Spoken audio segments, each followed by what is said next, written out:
Welcome back to Our Issues Hampton Roads. I'm your host, Rae Pearson. Here with me today is Anthony Walters, President and CEO at the YMCA of South Hampton Roads, a principled organization committed to providing the community programs that foster a healthy spirit, mind, and body for all. So you talked about the fact that you guys kind of stay with the pulse of what's happening, where you kind of fill in the gap.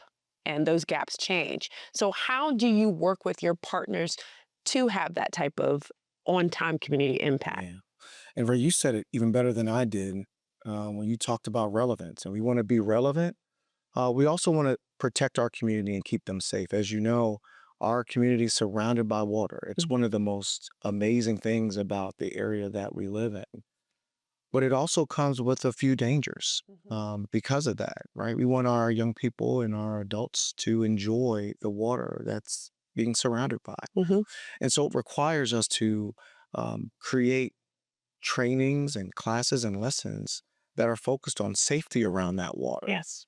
And so our Y takes a lot of pride in creating swim lessons for both young and old to get the necessary skills to keep our patrons and our members and our community members safe around that water. And so we take a lot of pride in partnering and collaborating with organizations like Pool Corp. Pool Corp has provided resources as well as tutelage and tutorials to help us really deliver the necessary skill sets and tools to train up our young people in our school systems and our Ys to help create that safety perspective and protocol. And so that's been a running partnership the last 3 years. They provided well over, or maybe close to $1 million in financial resources. That's quite a partnership. That's quite a partnership. And so we're really happy about that. Because of the things that I just talked about, the number of bodies of water that we're surrounded by, that's one of those collaborations that it's important, it's essential, and it allows us to create accessibility to the bodies of water that we have, but also the number of pools that we have inside of our facilities. Well, each year, we are all privy to seeing the news and hearing those horrible stories of tragedy. Right. It's surprising tragedy, too. It's not just the kid that has fallen in the pool. It might be the adult that got caught, in an undercurrent or something like that at the oceanfront just because they didn't have the skill level or the knowledge to know what to do and when to do it. Exactly. So you're doing something pretty big. Well, our partners have stepped up to the plate. Our staff team has been amazing in delivering those swim lessons. So a lot of kudos to those individuals. And we're just excited to continue that relationship.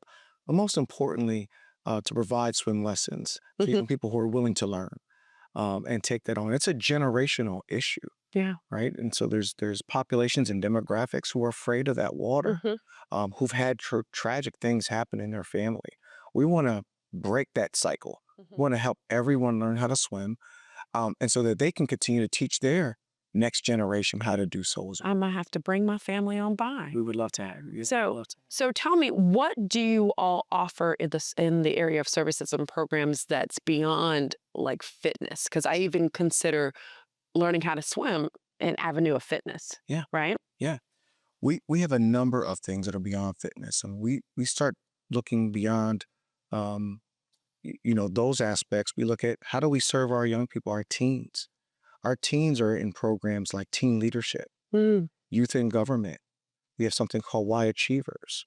We have something called Boys and Young Men of Color. And all these programs are structured to help them levy and raise their voice, not just in the current economic climate that we have, but those are the future leaders. Those are the people who are going to lead us. And so we want them to have a safe space to talk about issues that are impacting them both today and tomorrow. And this is a great place for them to exercise that opportunity, practice those skill sets, create healthy dialogue and healthy tension, but also gives them the opportunity to have expression. Beyond that, we have things that and initiatives that help them do job shadowing, be around great mentors that give them exposure. I have a saying that I like to use with my teammates it's called access, exposure, and opportunity. Many times, if our teens don't get to see it, touch it, feel it, be exposed to it, how do they know that it's Mhm. possible? So Mhm. our Y raises the necessary resources to give our teens something to touch and feel and go out and explore, Mhm. so that they can say, "Oh, well, you know what? That is possible for Mhm. me to do." And so all of our Ys are engaged in some of those exposure at opportunities and exercises, so that they can take on the next generation of leadership opportunities. So how are those youth development programs structured? Like how do you enact those? And I'm hearing you talk about mentors and all of that. So how do you structure that or even get your mentors through the door? Yeah. So we recruit some of our volunteers to consider working with us there. We work with area superintendents Okay. to identify not just worthy teens, but teens that need. Mm. Teens that need. And so working through principals, counselors, and saying who might benefit from programs that that look like this, Mhm. that are experiences like this. And then we go out and also identify and ask, area organizations to partner with us who might be interested in becoming mentors. Mhm. And the most important part is sustaining that. Because the worst thing that we can do to our teens is start and stop programs. Mhm. They need to have continuity, Mhm. consistency, and stability. And so that's how those are structured. We do them, both after school and on the weekends, and we do that up and down our service area. And they've been, I think, wildly successful throughout the course of the years. We also have an opportunity to send them to our Blue Ridge Assembly in the summertime, where they What? join other teams Okay. throughout the region to have a really enlightened experience in the summertime, where other leaders come together and they focus in on spiritual, mental, emotional, and The whole person. the whole person. That's So wonderful. it's been a great experience. We want to continue to do things like that. We've been really happy and proud of that work Mhm. over the course Well, of the years. I wanted to talk to you a little bit about economic hardship because the pendulum continues to swing. So, even if you have awesome times, yet that pendulum will swing back and there will be some trying times. But I don't want us to jump into that right this second because then we don't have enough time. I'm going to float that over to the next segment.